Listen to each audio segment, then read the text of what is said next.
समाधान। श्री कुंडलपुर वाले बड़े बाबा की जय जय जय। बोलिए प्रातः स्मरणीय संत शिरोमणि परम पूज्य 108 आचार्य गुरुवर विद्यासागर जी महामुनिराज की जय जय जय। बोलिए गुणायतन प्रणेता संघ समाधान प्रवर्तक भावना योग प्रवर्तक प्रखर वक्ता परम पूज्य 108 यूनिवर्सिटी प्रमाण सागर जी मुनिराज की जय जय जय। परम पूज्य मुनिवर अरह सागर जी मुनिराज की जय जय जय। प्रिय दर्शकों, पारस चैनल, जिनवाणी चैनल एवं प्रमाणिक ऐप के माध्यम से प्रसारित होने वाले आज के संघ का समाधान कार्यक्रम से जुड़े सभी दर्शकों का, श्रोताओं का मैं हार्दिक अभिनंदन करता हूं। मैं आपको लिए चलूं संघ का समाधान की ओर। इसके पूर्व रोज की तरह हम लोग पूज्यदेव के मंगल में आशीर्वाद से अपने को अभिषेक करके साथ करेंगे। तो चलिए हाथ जोड़िए, मस्तक झुकाइए, बोलिए मेरे साथ नमोस्तु गुरुदेव, नमोस्तु गुरुदेव, नमोस्तु गुरुदेव। बोलिए मुनिवर्षि प्रमाण सागर जी मुनिराज की जय जय जय। बंधुओं, पूज्य देव की प्रेरणा से कुंडलपुर क्षेत्र के विकास और चल रहे निर्माण कार्य के लिए शांति धारा के उपलक्ष्य में सहयोग राशियों का क्रम प्रतिदिन आ रहा है। आज भी हमारे पास कई स्वीकृतियां आई हैं। मैं अवश्य उनके नाम की घोषणा करूंगा, आप उनकी अनुमोदना करेंगे। श्री आनंद सर्राफ कुसुमलता सर्राफ परिवार 51वीं शादी के सालगिरह पर भोपाल से 51,000 रुपये की राशि की प्रदान की है। बहुत बहुत आपको साधुवाद। श्री निर्मल जैन संजय सैलेन शांतनु परिवार लखनादौन, इन्होंने 31,000 रुपये की राशि स्वीकृति भेजी है। बहुत बहुत साधुवाद आपको। Shri Pramod Mehta Gunayatan trustee Sheela and doctor Rachna परिवार नासिक से 15,001 रुपये की राशि, बहुत बहुत साधुवाद। श्री आर्जव जैन अभिषेक चौधरी परिवार आर्जव के जन्म दिवस पर हैदराबाद से, श्री सुजीत जैन आरा से, श्री रवि कुमार राजकुमारी जैन भोपाल से, श्रीमती प्रेमलता ताराचंद गंगवाल तिलक मार्वल परिवार किशनगढ़ राजस्थान से, और श्री महेश जैन दिगंबर परिवार दमोह से, इन सभी ने 11,000 रुपये की राशि की स्वीकृति दी है। आप सबको बहुत बहुत साधुवाद। और इसी के साथ श्री मिति बीना सुभाष जैन टाई वाले भारतीय संजीव जैन एकांत जैन सरस्वती डिपार्टमेंट पटपड़गंज दिल्ली, इन्होंने भी 11,000 रुपये की राशि दी है। और भी इसके साथ बहुत सारी स्वीकृतियां आई हैं, परंतु समय अभाव के कारण मैं उनके नाम का उल्लेख नहीं कर रहा हूं। लेकिन जिन जिन लोगों ने अपनी स्वीकृतियां भेजी है सबके लिए बहुत बहुत साधुवाद, गुरुदेव का मंगल में आशीर्वाद। और आप इसी तरह कुंडलपुर वाले बड़े बाबा क्षेत्र के विकास के लिए अपनी सहयोग राशि की स्वीकृतियां भेज करके अपनी संचालन लक्ष्य में सदुपयोग कीजिए। और अब गुरुदेव में चलता हूँ संघ का समाधान की ओर। ऋषिकेश उत्तराखंड से श्री सुरेश कुमार कह रहे हैं, गुरुदेव जब मैं ध्यान साधना में बैठता हूं तो मुझे आप और बहुत से और संत हैं जो एक विशाल ज्योत के चारों ओर चक्कर लगाते दिखाई देते हैं, और मैं उस ज्योत की ओर बैठने लगता हूं तो न जाने कौन पीछे खींच देता, मेरा ध्यान टूट जाता है। ऐसा क्यों होता है? ये किस बात का संकेत है? देखिए, ध्यान में मनुष्य के मन में कई तरह की कल्पनाएं उत्पन्न होती है, और ये सब कल्पनाओं का ही परिणाम है। आप इसको लेकर के किसी भी प्रकार के तनाव में मत रहिए। चित्त की एकाग्रता का नाम ध्यान है, और अगर वो ज्योत दिखती है तो ज्योत में भी आप एकाग्र हो सकते हैं।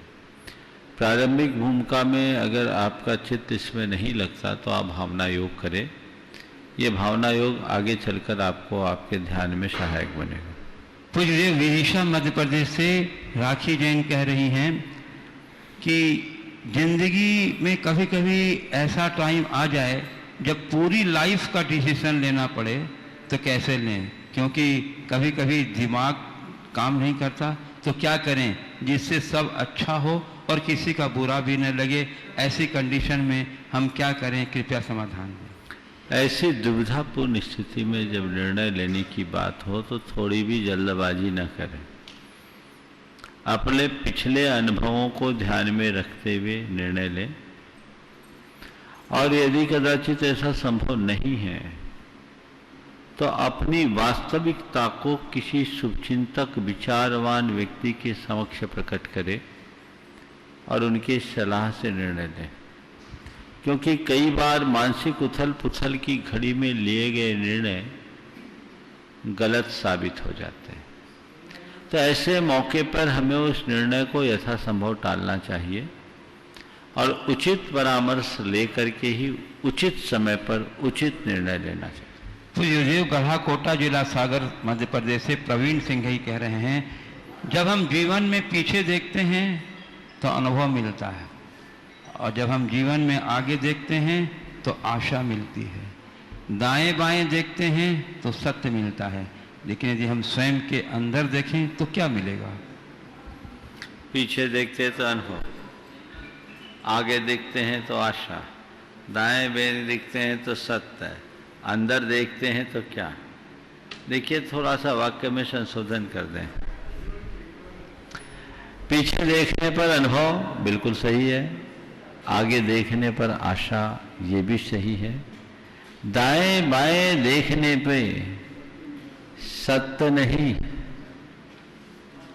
इधर उधर देखने से हमारे मन में संकल्प और विकल्प आते हैं।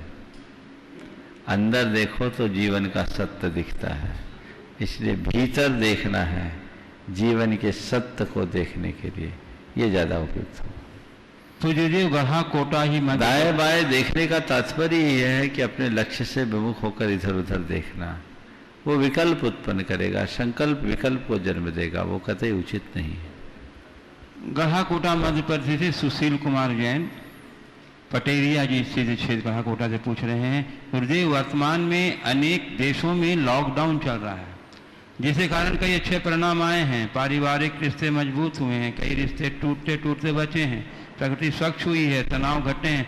तो गुरुवर सकारात्मक सोच के तहत पूरे विश्व में यदि वर्ष में 1 माह का लॉकडाउन हो तो इससे परिणाम विश्व के लिए क्या अच्छे नहीं आ पाएंगे?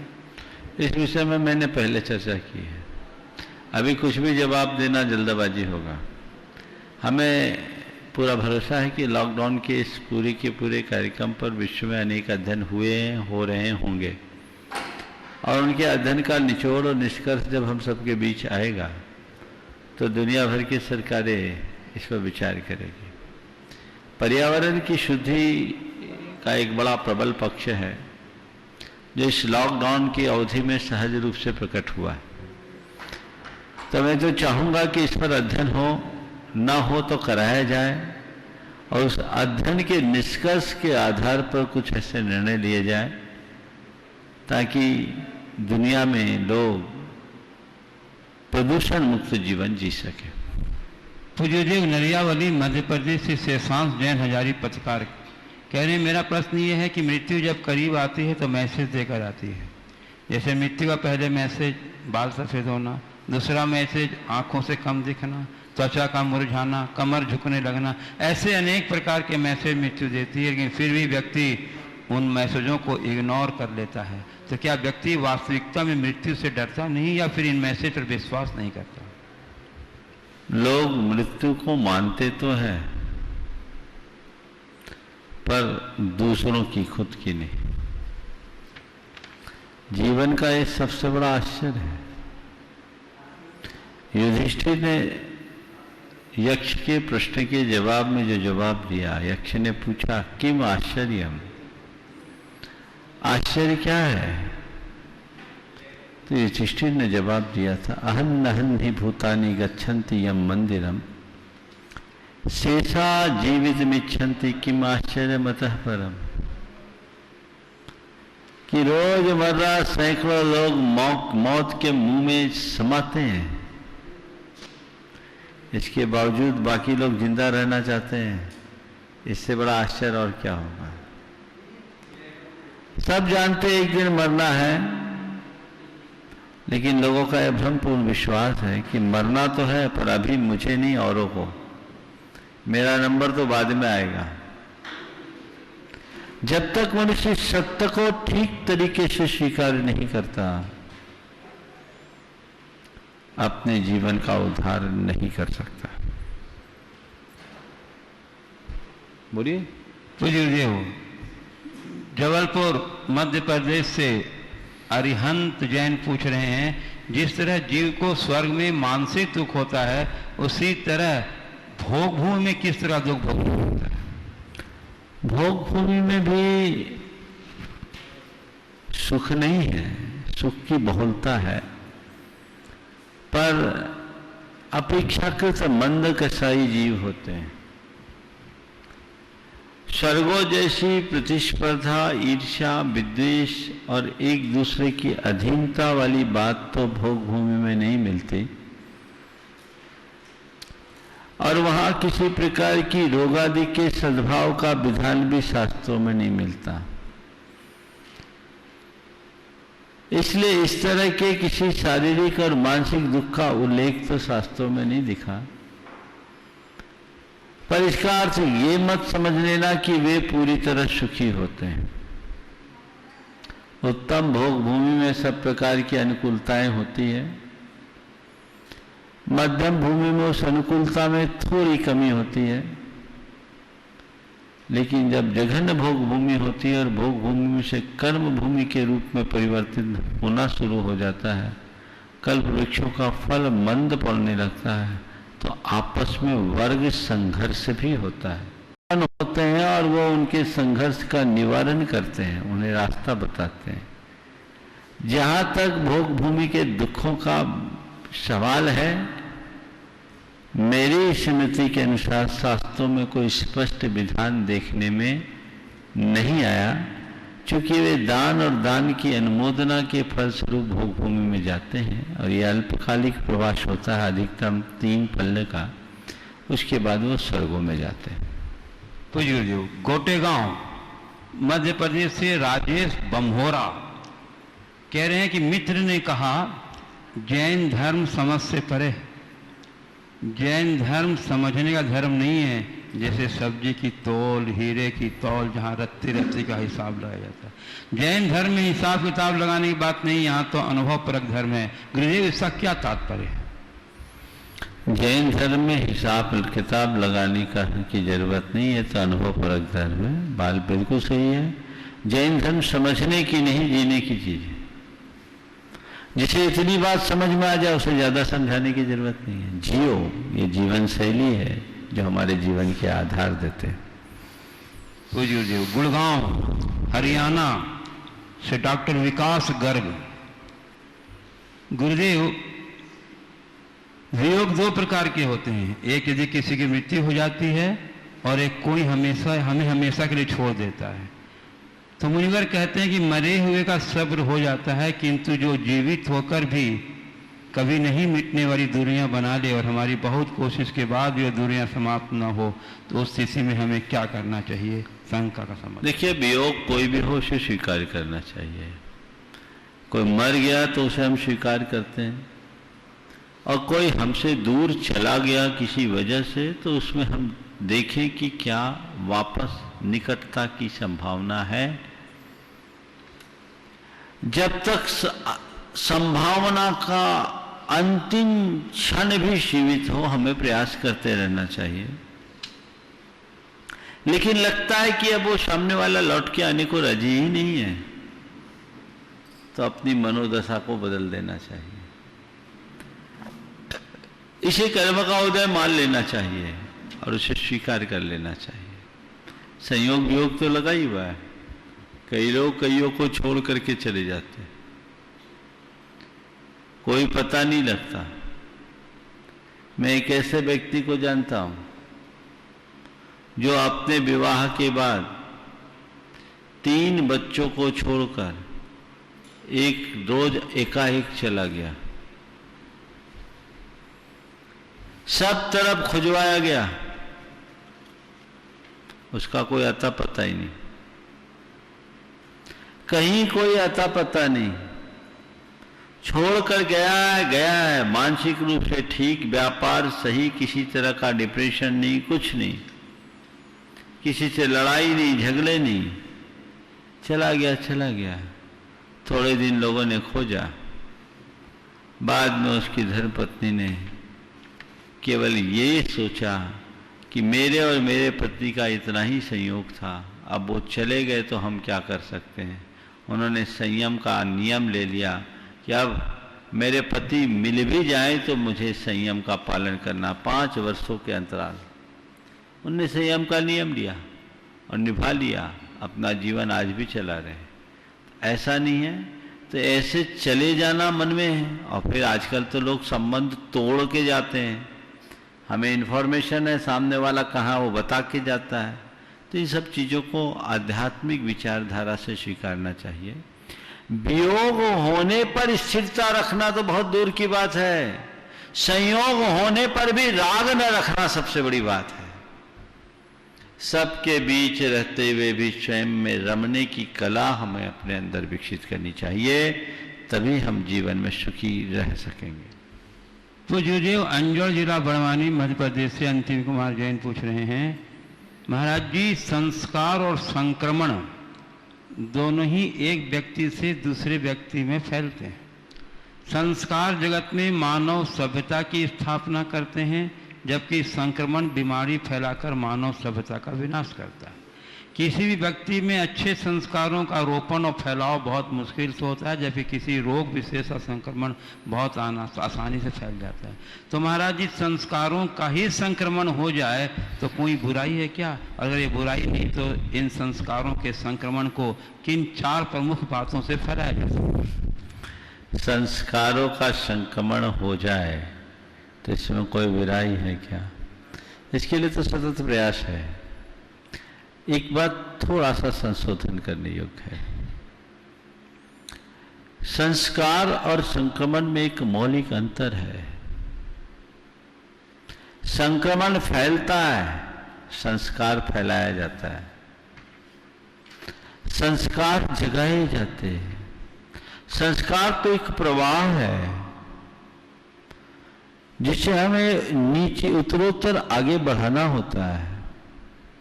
संक्रमण धुआं की भांति है जो बहुत तेजी से फैल जाता है। आपने पूछा है कि संस्कारों के प्रवाह को हम कैसे बढ़ाएं। अगर हम संस्कार को बढ़ाना चाहते हैं तो 4 बातें आपसे बता देता हूं। सबसे पहले अपनी निष्ठा को प्रगाढ़ बनाएं।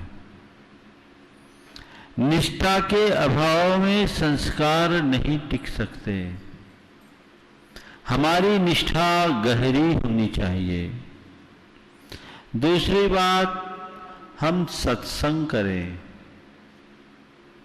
सत्पुरुषों का समागम करें, उनसे हमें मौलिक प्रेरणा मिलती है, अंतस में संस्कार जमते हैं, जगते हैं।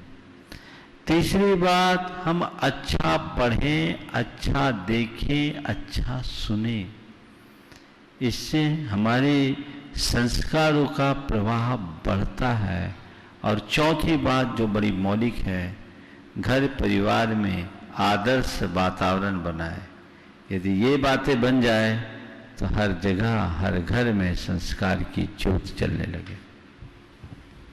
पूज्य गुरुदेव सागर मध्य प्रदेश से सुभाष चंद्र मोदी परिवार कह रहे हैं, गुरुदेव बुंदेलखंड में प्राचीन काल से पूजन और भोजन सभी में 16 का पालन कट्टरता से किया जाता रहा है, जिसे शोधित करके बगैर छुए पालन करते हैं। और आज के महामारी के परिप्रेक्ष्य में जिसे सोशल डिस्टेंसिंग आदि कहा जा रहा है, महाराज जी मेरा यह प्रश्न है कि क्या इसे हम हमेशा स्थायी रूप अपनाने में, हमारे चर्या में शामिल करने में लाभ होगा या समस्या होगी? देखिए, अब तो करना ही पड़ेगा, और ये तो हमारे यहाँ शुरू से कहा गया। हर बात में हाथ धोना, छुआछूत का ध्यान रखना। अब संक्रमण है, फैल रहा है, हमें अपने जीवन शैली में बदलाव लाना ही पड़ेगा। अब चाहे जिससे हाथ नहीं मिला सकते, चाहे जिसके गले में हाथ नहीं डाल सकते, चाहे जहां बैठकर खा नहीं सकते, चाहे जिससे चाहे जैसे बात नहीं कर सकते, चाहे जिसको चाहे जब छू नहीं सकते, क्योंकि छूते ही छू हो जाएगा। इसलिए यहां हमें सावधानी रखना है और अपनी जीवन शैली में बदलाव लाना है, तभी कुछ अच्छा घटित हो सकेगा। पूज्य बिनौली बागपत उत्तर प्रदेश से नितिन जैन कह रहे हैं, गुरुदेव जब आपने जीवन में पहली बार बड़े बाबा के दर्शन किए तब आपके मन में क्या भाव आए थे, आपको कैसे अनुभूति हुई? और 20 मई को जब आपने नए मंदिर में विराजमान बड़े बाबा के दर्शन पाए तब आपके मन में किस प्रकार के भाव उत्पन्न हुए, किस प्रकार के आनंद की अनुभूति आपको प्राप्त हुई? सर्वप्रथम दर्शन के समय और अब की बार दर्शन के समय में भावों में क्या आपने कोई अंतर महसूस किया? कृपया बताने के साथ। देखिए, मेरे साथ बड़ा विशेष अनुभव रहा। गुरु चरणों में 1984 में आने के बाद 1989 तक जब तक मैं गुरुदेव के चरणों में रहा, गुरुदेव कुंडलपुर आए ही नहीं। मेरी बड़ी प्रबल इच्छा थी कि एक बार बड़े बाबा के दर्शन करूं, बड़े बाबा के दर्शन करूं, बड़े बाबा के दर्शन करूं, पर वो संयोग बन ही नहीं पाया। संयोग से 1989 में चातुर्मास के लिए हमारा पृथक विहार हुआ गुरु आज्ञा से, और 1989 में ही गुरुदेव यहाँ आ गए 12 वर्षों के अंतराल के बाद। 78 के बाद 89 में, 77 के बाद, 76 के बाद, 77 के बाद हमें दर्शन नहीं मिला, पर मन में बड़ी उमंग थी कि एक बार बड़े बाबा के दर्शन मुझे करना है। और ये सौभाग्य मुझे मिला 1991 के जनवरी माह में, जब पहली बार बड़े बाबा के चरणों में गया तो दरवाजे पर खड़े होकर के बस मैं देखते ही रह गया, अंदर भी नहीं जा पाया। उस समय तो बड़े बाबा अपने पुराने मंदिर में थे, थोड़ा सा नीचे भी उतरना होता था, और मैं खड़े होकर के बस खड़े ही रह गया। उस समय मुनिवर क्षमा सागर जी भी साथ में थे। करीब 5 मिनट तक मैं खड़ा रहा, तब महाराज ने मेरा ध्यान तोड़ा, का दर्शन तो कर लो। हमने कहा हो गए हमारे दर्शन।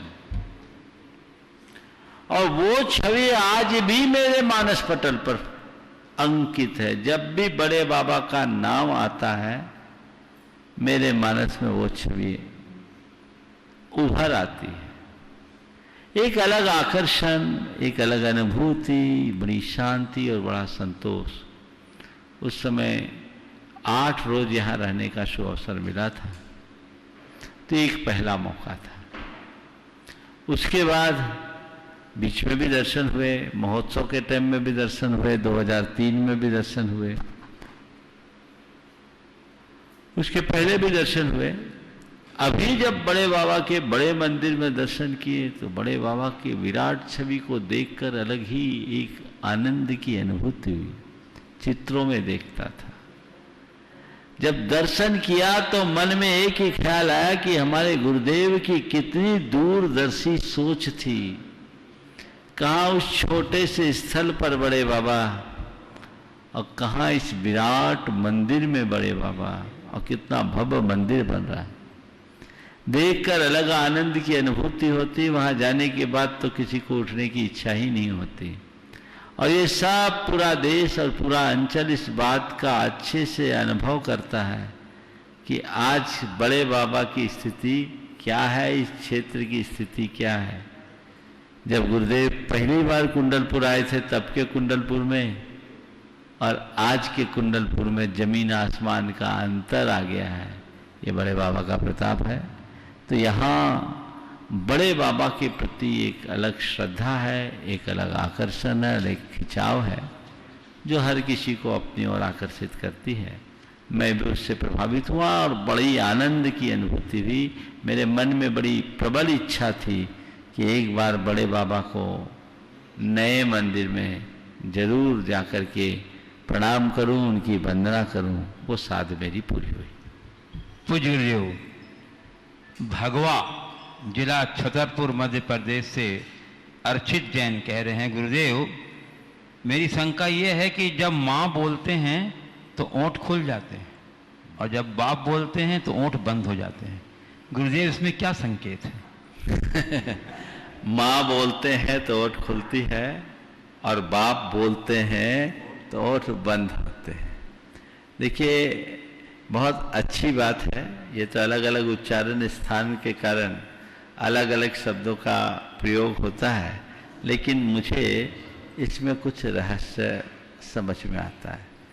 माँ हमें बोलना सिखाती है तो बाप हमें चुप रहना सिखाते हैं। मतलब माँ से हमें संस्कार मिलते हैं और पिता से हमें सीख मिलती है। जीवन को आगे बढ़ाने के लिए संस्कार और सीख दोनों की जरूरत है। माँ अपना प्यार बरसाती है तो पिता प्यार के साथ साथ नसीहतें भी देते हैं। केवल प्यार से जीवन बिगड़ सकता है, इसलिए नसीहत भी चाहिए।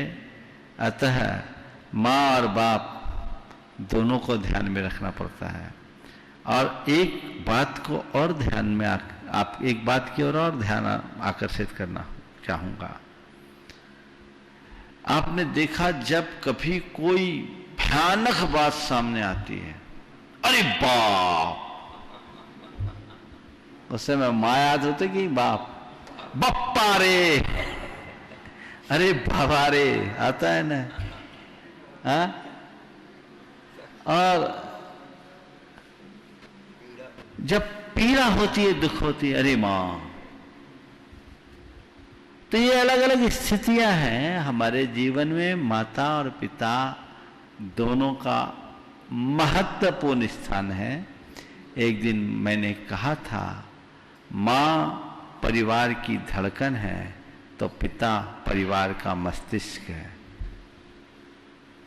जीवन में हृदय की धड़कन और मस्तिष्क दोनों की बहुत महत्वपूर्ण भूमिका है और दोनों को साथ लेकर के चलना है, दोनों का गौरव सुरक्षित करके चलना है। गुरुदेव वीसी जैन इंदौर से पूछ रहे हैं, क्या गृहस्थ जनों को ध्यान में शुद्ध आत्मा का दर्शन हो सकता है? गृहस्थ मुनि श्री के आत्म दर्शन में क्या फर्क और क्या समानता है? कृपया समाधान करें। गृहस्थ को ध्यान में शुद्ध आत्मा का अनुभव हो सकता है। आत्मा का तो अनुभव हो सकता है, पर शुद्ध आत्मा का नहीं। जैसी है वैसा होगा। कोई मठा पिए हो तो उसको दूध की डकार आएगी कि मट्ठा की?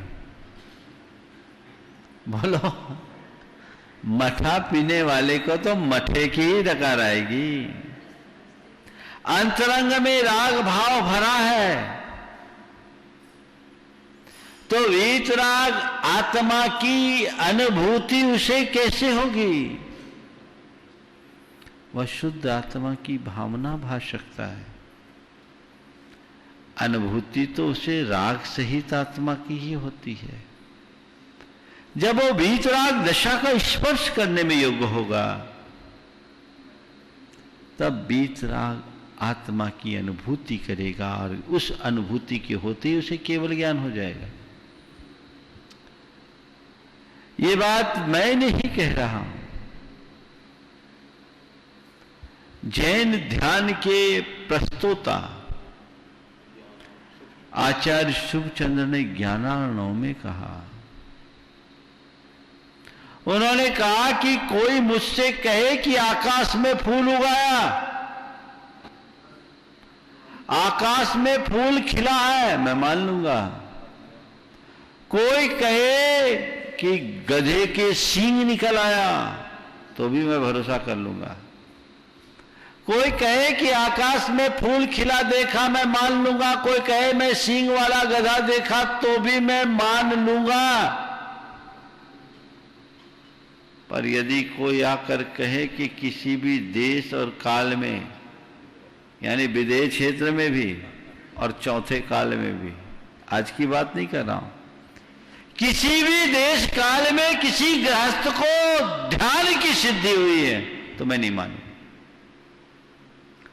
खपुष्पम अथवा श्रृंगम खरस्यापि प्रतीयते न पुनर्देश कालेपि ध्यान सिद्धि ग्रहाश्रम। ये उनकी उक्ति है। इसका तात्पर्य क्या, गृहस्थों को ध्यान नहीं होता? ध्यान होगा, लेकिन जिस ध्यान से केवल ज्ञान हो वो ध्यान नहीं हो सकता। शुद्धात्मा का ध्यान वहां नहीं हो सकता, उसकी भावना होती है। तो भूमिका के अनुरूप ही कार्य होता है, इसलिए भूमिका के अनुरूप काम करना चाहिए। आपने पूछा मुनि के आत्मदर्शन में और एक गृहस्थ के आत्मदर्शन में क्या अंतर है? मुनि और गृहस्थ के आत्मदर्शन में क्या फर्क और क्या समानता है? पहली क्लास के बच्चे को समय सार पकड़ाओ, वो हिज तोड़ कर बोलेगा स म यम आ की मात्रा या, स म य स में आ की मात्रा सा और स म य सा र। पढ़ लिया उसने। और वही एमए के विद्यार्थी को पकड़ाया जाए तो समय सार शब्द पढ़ते ही उसके भाव का अनुभव करेगा, करेगा कि नहीं करेगा? अब वो बच्चा के आप समय सार पढ़ रहे हो, मैं समय सार पढ़ रहा हूं, तो आप क्या कहोगे? हंसोगे कि नहीं? बोलो। हाँ, तो आज यही हो रहा है। जब पहली क्लास वाले लोग समय सार पकड़ करके कहने लगे कि मैं समय सार पढ़ रहा हूं, तो जो समय सार का अनुभव करने वाले लोग हैं वे केवल तटस्थ भाव से मुस्कुरा कर रह जाते हैं कि तू अभी केवल शब्द प्रत्यय तक पहुंचा है, भाव प्रत्यय तक तो पहुंच। दोनों में बड़ा अंतर है, इस अंतर को समझना चाहिए। दोनों कतई समान नहीं कहे जा सकते। हाँ, लक्ष्य दोनों का एक है, अनुभूति अलग है। एक बार शिष्य ने गुरु से कहा, गुरुदेव आपके चरणों में रहते हुए आज तक मुझे आत्मा अनुभूति नहीं हुई, जब आपको आत्मा की अनुभूति हो सकती तो मुझे क्यों नहीं? गुरु ने कहा ठीक है, आज इसका रहस्य बताता, एक काम कर, एक नदी बाजू में बहती से जा, नदी से एक लोटा पानी लिया। शिष्य गया, नदी से लोटा भर के ले आया। शिष्य गया, नदी से लोटा भर के ले आया। गुरु ने कहा बस इस लोटे में नाव चला के बता। इस लोटे में नाव चला के बता। गुरुदेव, नाव तो नदी में चलेगी, लोटे में नाव कैसे चलेगी? नाव तो नदी में चल सकती है, लोटे के पानी में नाव कैसे चल सकती? गुरु ने कहा बस जो पानी नदी में वही पानी नाव लोटे में है। जब नदी के पानी में नाव चल सकती है तो लोटे के पानी में क्यों नहीं चल सकती? जो पानी नदी में है वही पानी लोटे में है। जब नदी के पानी में नाव चल सकती है तो लोटे के पानी में नाव क्यों नहीं चल सकती? शिष्य को बात समझ में आ गई तो क्षण गुरु चरण को पकड़ लिया। गुरुदेव, आपने मुझे बहुत अच्छा संदेश दे दिया। मैं अभी लोटा हूं, मुझे नदी बनना होगा। मैं लोटा हूं, मुझे नदी बनना होगा। और लोटा से जब नदी बनूंगा तभी नाव चल पाएगी। इसलिए भाइयों, इतना तो सौभाग्य है कि कम से कम आपके पास पानी है। अब इस लोटे को नदी बनाने का उपक्रम कीजिए और आत्मानुभूति की नाव सरपट चलाइए। पूज्य बेंगलोर से, कर्नाटक से स्वाति जैन पूछ रही हैं, गुरुदेव कोई प्रथमानुयोग स्किप करके द्रव्यानुयोग का सीधा स्वाध्याय करे तो यह उचित है क्या? इंसान का चरित्र बेसिक वैल्यूज ठीक ना हो और वो व्रत अंगीकार किए हो तो उन व्रत के कारण क्या उनके पाप धुल सकते हैं? प्रथमानुयोग को स्किप करके सीधे द्रव्यानुयोग बढ़े तो क्या होगा? भाई सीधी बात है, नीचे की कोष करे नहीं, सीधे ऊपर का कोष करेगा तो क्या होगा? अर्थ का अनर्थ होगा।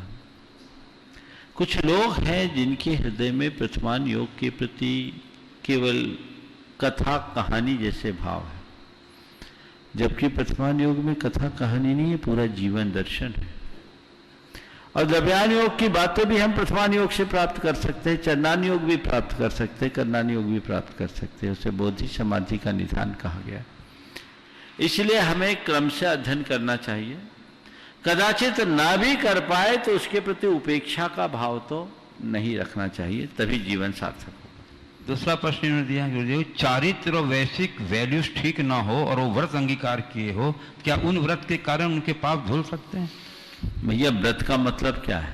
केवल खाने पीने की शुद्धि का नाम क्या? चारित्र का ही नाम तो व्रत है। अगर हमारा आचार विचार निर्मल नहीं है तो व्रत कहाँ? ये तो ऊपर का चोला है। व्रती वही है जो अंदर से विशुद्ध है। अशुभ की निवृत्ति और शुभ की प्रवृत्ति के का नाम ही चारित्र है। यदि ऐसा नहीं हुआ तो चारित्र का कोई काम नहीं। पूज्य श्री नंदलाल जी जैन, जयपुर निवासी, गुणायतन प्रवासी, सम्यक बारंबार नमन प्रेषित करते हुए कह रहे हैं गुरुदेव, असफल होना ही एक सफल होने का रहस्य कहा गया। क्या सफलता कभी भी अचानक मिलने या संयोगवश मिलने वाली जैसी लॉटरी का खुल जाना, अचानक नौकरी का मिल जाना या अनायास बहुत बड़ी मदद मिल जाना आदि को वास्तविक सफलता की श्रेणी में माना जा सकता? यदि नहीं तो महाराज श्री व्यक्ति किस तरह की सफलता को स्थायी माने जिससे वह स्वयं भी और अन्य भी उसकी ओर आकृष्ट हों? देखिए, सफलता के लोगों ने अलग अलग मायने व्याख्यायित किए। मेरे देखिए, सफलता का अर्थ है किसी निर्धारित लक्ष्य को प्राप्त कर लेना सफलता है। हर व्यक्ति का अपना अपना लक्ष्य है। जिसने जैसा लक्ष्य निर्धारित किया उसने उसे पा लिया, वो अपने आप को सफल मानता है। लोक में सफलता इसी रूप में देखी जाती है। एक विद्यार्थी पढ़ाई कर रहा है और उसने अच्छे मार्क्स लेकर के अपनी परीक्षा पास कर ली, वो अपने आप को सफलीभूत मानता है। एक व्यापारी ने एक टारगेट रखा और उतने टारगेट को टच कर लिया, वो सोचता है इतनी मेरी कमाई हो गई, वो सफल मानता है। कोई व्यक्ति अपनी गृहस्थी बसाना चाहता है और अपने पारिवारिक जिम्मेदारियों को पूर्ण करना चाहता है, उसमें सफल हो जाता है तो उसे अपना सफलता मान लेता है। कोई राजनीतिक क्षेत्र में आगे बढ़ता है और उसे कोई अपेक्षित उपलब्धि हो जाती है, वो अपने आप को सफलीभूत मानता है। हर क्षेत्र का अलग अलग है। एक पंक्ति में कहूँ, निर्धारित लक्ष्य को प्राप्त कर लेना सफलता मानी जाती है। लेकिन ये सफलता वास्तविक सफलता नहीं है, क्योंकि ऐसी सफलता अस्थायी दिखती है। व्यक्ति का लक्ष्य होता है, उसे प्राप्त करता है, कालांतर में उसका लक्ष्य बदल जाता है और यदि परिस्थितियां बदल जाए तो अपने आप को विफल भी मानने लगता है। सच्ची सफलता क्या? सच्ची सफलता वह है कि जिसके पाने में भी हमारी स्थिरता हो और कदाचित खो जाए तो भी स्थिरता हो।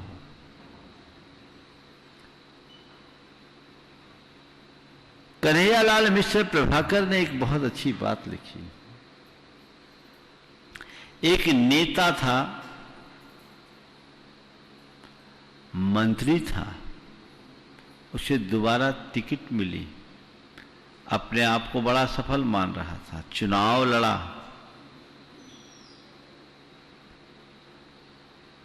उसका मित्र कवि था। कवि ने भी उसके चुनाव प्रचार में जीतोड़ मेहनत की, पर भाग्य साथ नहीं दिया। मंत्री जी चुनाव हार गए, रोना सा मुंह लिखे बैठे हुए थे। लेकिन कवि महोदय उस घड़ी में भी अपनी नई रचना को बड़े उत्साहित होकर के सुनाना चाह रहे थे। मैं पूछता हूं, दोनों में सफल किसको माना जाए? तो सफलता को इस अर्थ में देखना चाहिए। सच्ची सफलता मन की प्रसन्नता को टिकाए रखना है, और जो हर स्थिति में अपने मन की प्रसन्नता को टिकाए रखने में समर्थ होता है, मेरी नजर में वही सफल कहलाने का अधिकारी होता है। पूज्य जय कुमार जैन जलज हटा कुंडलपुर मध्य प्रदेश से कह रहे हैं, गुरुवर आचार्य श्री विद्यासागर जी महाराज की तपस्थली बड़े बाबा की आश्रय स्थली कुंडलपुर कही जाती है, जहां आचार्य श्री के अनेक चातुर्मास ग्रीष्मकालीन शीतकालीन वाचनाएं भी हुई हैं। कुंडलपुर प्रवास पर आचार्य श्री की दिव्य देशना से कुंडलपुर की कुंडलाकार घाटी गूंज उठती है। एक प्रसंग है जब कुंडलपुर में आयोजित आचार्य श्री ज्ञान सागर जी महाराज के 32वें समाधि दिवस समारोह के अवसर पर अपने गुरु के प्रति मार्मिक उद्गार व्यक्त करते हुए पूज्याचार्य श्री जी ने कहा कि गुरु कृपा से बांसुरी बना, मैं तो ठेठ बांस था। गुरुवर आचार्य श्री के इस प्रवचनांश की विस्तृत व्याख्या करने की कृपा करें ताकि हम समझ सकें उनके भाव को। गुरु कृपा से बांसुरी बना, मैं तो ठेठ बांस था। ये गुरुदेव की एक बहुत अच्छी हाइकू है और इसमें जीवन का सारा निचोड़ है। आज इतनी बड़ी ऊंचाई का स्पर्श करने के उपरांत भी एक महान साधक, जिसे सारी दुनिया भगवान के रूप में पूजती है, वो साधक भी अपने व्यक्तित्व का श्रेय अपने गुरु को दे रहे हैं और यही गुरु की महत्ता को दर्शाती। हम जो कुछ भी है, बिना गुरु के कृपा के जीवन को आगे नहीं बढ़ाया जा सकता। बांस तो बांस है, निरर्थक पड़ा रहता है, लेकिन योग्य शिल्पी के हाथ में आने के बाद जब बांसुरी का रूप धरता है तो सबको अपने संगीत से आनंदित कर देता है।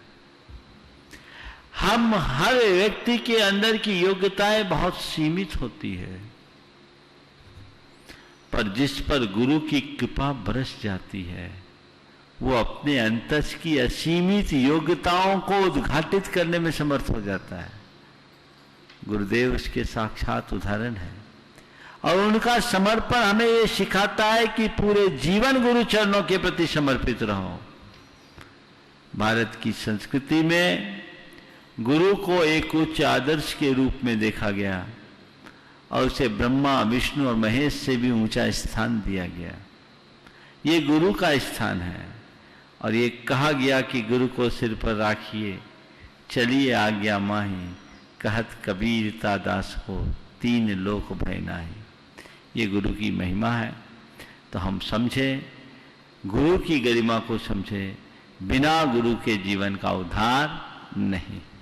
पूज्य बंडा सागर से श्री राकेश जैन मुंडे एक निवेदन प्रस्तुत कर रहे हैं। गुरुदेव राजपाल सिंघई के बड़े भाई जय हिंद केवलारी गुणायतन के संरक्षक नागपुर निवासी का स्वर्गवास विगत 20 मई 2020 को हो गया है।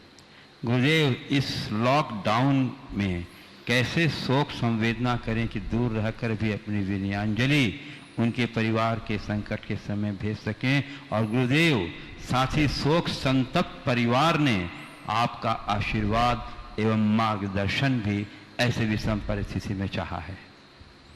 देखिए, जीवन मरण तो लगा ही हुआ है, एक दिन सबको जाना है, लेकिन जाते सब हैं वे लोग अपनी छाप छोड़कर जाते हैं जो कुछ अच्छा करते हैं।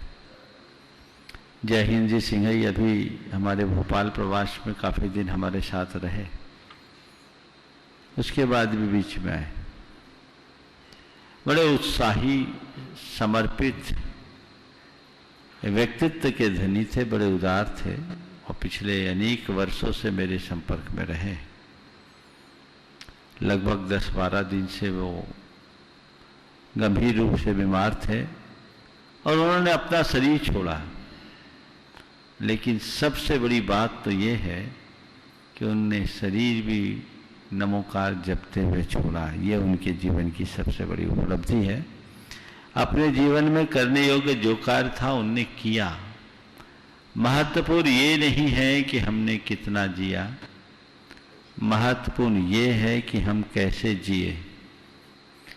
उन्होंने अपना जीवन कर लिया। मैं उनको आशीर्वाद देता हूं कि जहां भी जाए वो धर्म ध्यान से जुड़े रहे। और उनके शोक संतप्त परिवार को ये कहना चाहूंगा कि इस घटना को शोक का निमित्त न बनाए, वैराग्य का निमित्त बनाए। इससे प्रेरणा ले, सीख ले। वे चले गए और हमें हमारा रास्ता दिखा गए। हमें अपना रास्ता तय करने का प्रयास करना चाहिए। जहां तक शोक संवेदनाओं को प्रकट करने का सवाल है, वर्तमान में जो परिस्थितियां हैं, अब वो सब चीजें तो रही नहीं। बस टेक्नोलॉजी का इस्तेमाल करके जो विभिन्न माध्यमों से लोग एक दूसरे तक शोक संदेश पहुंचाते रहे हैं, वैसा पहुंचाया जा सकता है। इसके अलावा और कुछ नहीं। बस एक बात और कहूँगा कि ऐसी घड़ी में धैर्य ही हमारा सबसे बड़ा आलंबन है। तो पूरा परिवार धैर्य रखे और शोक छोड़कर वैराग्य को धारण करे। पूज्य गुरुदेव, बीना मध्य प्रदेश से प्रोफेसर सरोज जैन कह रहे हैं, गुरुदेव विगत 21 मई को कुंडलपुर के बड़े बाबा के दरबार में आपके द्वारा कराया गया शांति धारा जाप शांति विधान में अपूर्व आनंद की अनुभूति हुई। महाराज जी, मेरी जिज्ञासा यह है कि इस विधान के प्रथम पूजा के 9वें पद में ह भ म र घ झ स ख बीजयुक्त वर्ण कहे हैं, इनका क्या अर्थ है? ये सब बीजाक्षर हैं। इनसे पूरे मंत्र बने। हमलर व्योम, हमलर व्योम, अमलर व्योम, रमलर व्योम, घमलर व्योम, स्मलर व्योम, खमलर व्योम, झमलर व्योम, स्मलर व्योम, खमलर व्योम। ये बीजाक्षर है, पिंडाक्षर है। इनमें अनेक अक्षरों को मिलाकर के मंत्र बनाया गया और ये बड़े प्रभावशाली है। इनका कोई अर्थ नहीं होता, इनके अंदर जो शक्ति होती है उसका प्रस्फोट होता है। तो शांति मंत्र विधान में प्रथम और द्वितीय विलय में अनेक बीजाक्षरों का प्रयोग किया गया है और ये आराधना हम सबके लिए मंगलकारी है। पूज्य गुरुदेव, ग्वालियर मध्य प्रदेश से रिया जैन कह रही हैं, गुरुदेव शांति धारा की प्रक्रिया को मुमुक्षु समाज का विरोध हमेशा रहा है। उनका कहना कि शांति धारा करने से मिथ्यात्व का दोष लगता है। इस विषय पर आपका क्या मार्गदर्शन है? देखिए, अब किसी की कोई धारणा को कैसे हम बदल सकते हैं, पर शांति धारा को मिथ्यात्व कहना थोड़ा हजम होने जैसा नहीं। शांति धारा है क्या?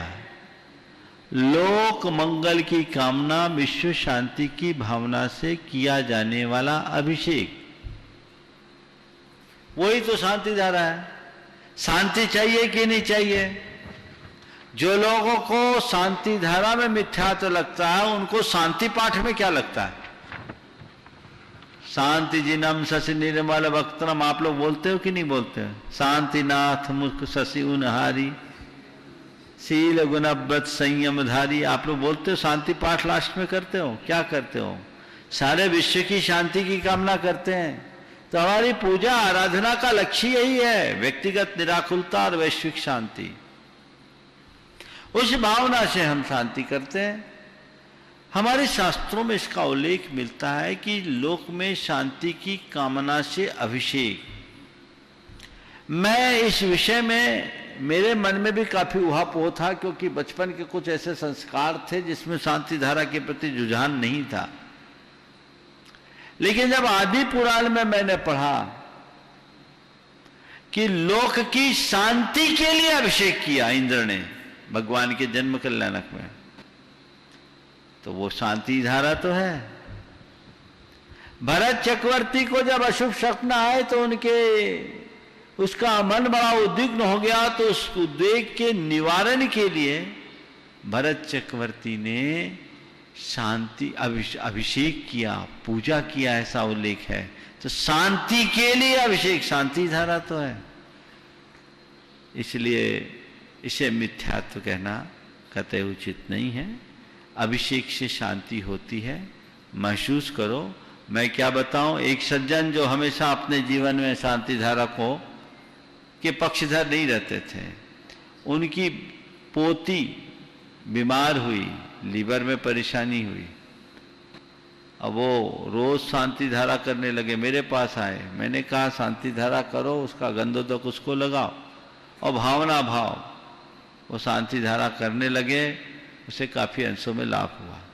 मैं ये नहीं कहता कि शांति धारा आदि करने से रोग शोक समाप्त होंगे, पर शांति धारा आदि करने से विशिष्ट पुण्य का अर्जन होता है, मानसिक शांति प्राप्त होती है, सामूहिक अशुभ अमंगल टलते हैं, बहुतों के टले हैं, इसलिए इनको नकारना कतई उचित नहीं है। पुजूर्देव इंदौर सनावक से हर्षित जैन कह रहे हैं, गुरुदेव कैसी विडंबना है, चावल अगर कुमकुम के साथ मिल जाए तो किसी के मस्तक तक पहुंच जाते हैं, और दाल के साथ मिल जाए तो खिचड़ी बन जाती है। अर्थात हम कौन हैं, किसके महत्व से ज़्यादा किनकी संगत में रहें, और संगत किसकी बहुत महत्वपूर्ण है। साथ ही एक पंक्ति लिखी है उन्होंने, सीख लो अब आँखों से मुस्कुराना, क्योंकि होठों की मुस्कान तो मास्क ने छुपा दी। सीख लो आंखों से मुस्कुराना, क्योंकि ओठों की मुस्कान तो मास्क ने छीन लिया। बहुत अच्छी बात। और एक बात बोलूं, ओठों की मुस्कान से ज्यादा बड़ी आंखों की मुस्कान होती है। और बात बिल्कुल यथार्थ कही है, चावल कुमकुम में लग जाए तो माथे पे लगाने योग्य है, और दाल में मिल जाए तो खिचड़ी है। संगत का असर तो होता ही है, और इस रहस्य को जानते हुए हम अच्छी संगति करने का प्रयास करें। गुरुदेव ओम जमाखंडी, अब कहाँ का है ये पता नहीं, ये पूछते ही दिव्य ज्योति कि गुरुदेव किसी छोटे सदस्य का परिवार में कहा हुआ बुरा लगे तो उससे वार्तालाप करना छोड़ देना चाहिए, क्या यह क्षमा है या नहीं?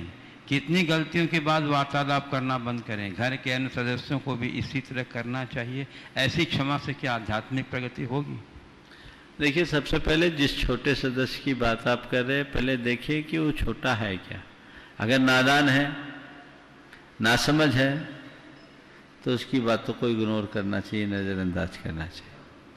लेकिन वय में छोटा है और समझदारी से भरा है, तो हमें ऐसे लोगों से अगर समझने की स्थिति में है तो समझाने का प्रयास करना चाहिए, अन्यथा सुरक्षित दूरी बना लेना चाहिए।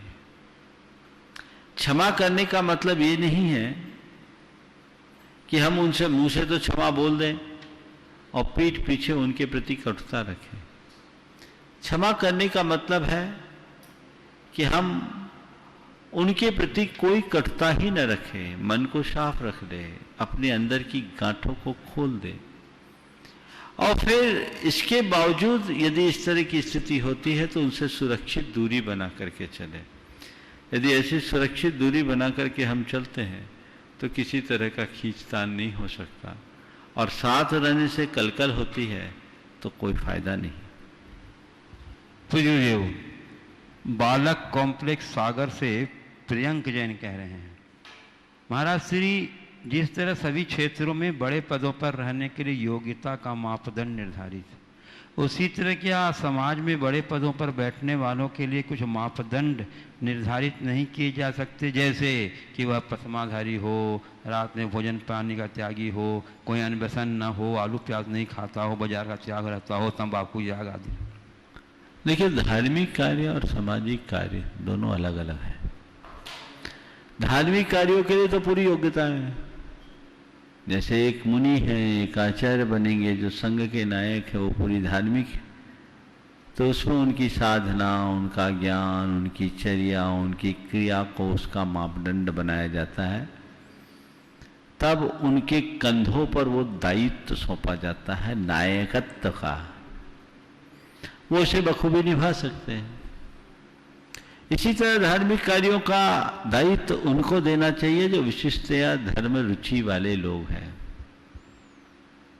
लेकिन जो सामाजिक कार्य है, सामाजिक कार्यों की जिम्मेदारी धार्मिकों को देने से वो पूरी तरह सफलीभूत हो, इसमें संशय है।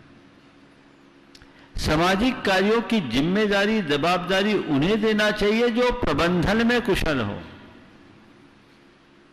जिनके अंदर मैनेजमेंट का गुण हो, जो टीम भावना के साथ काम कर सकते हो, जो नीति निपुण हो, व्यवहार कुशल हो, सदाचारी हो।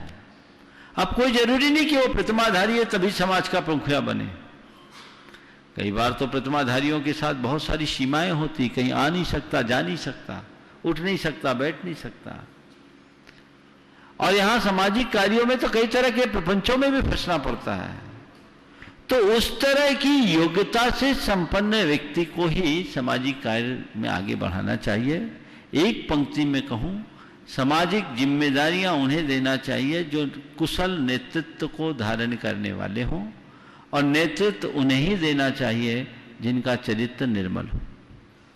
पूज्य मुंबई महाराष्ट्र से श्री निशांत जैन पूछ रहे हैं, जैनागम के अनुसार ब्रह्म मुहूर्त का सही समय क्या होता है?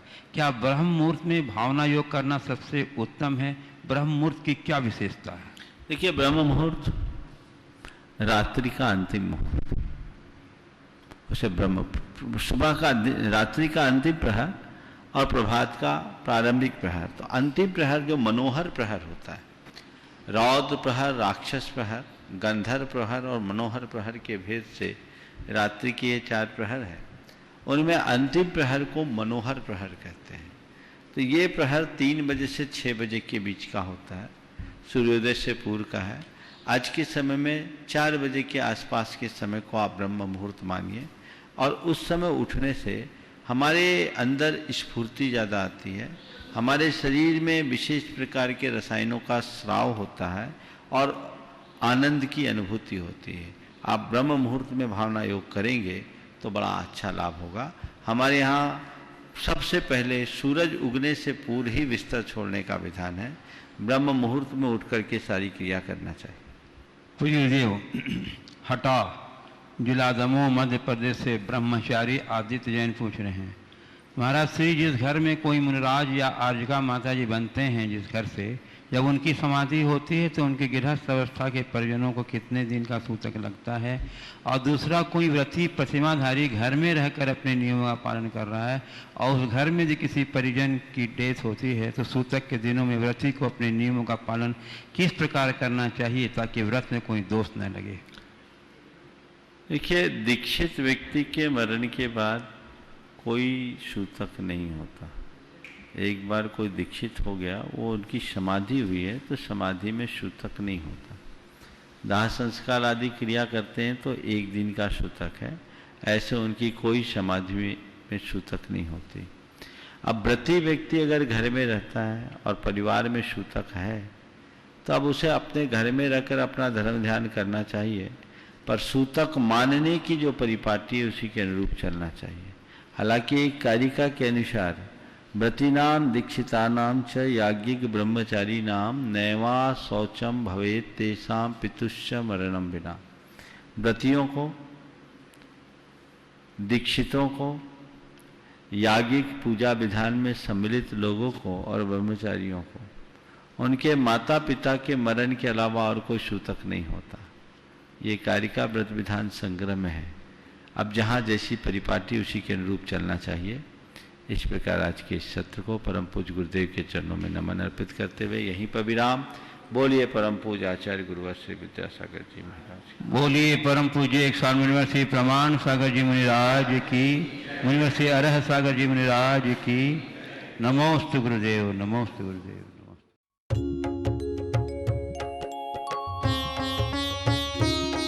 शक का समाधान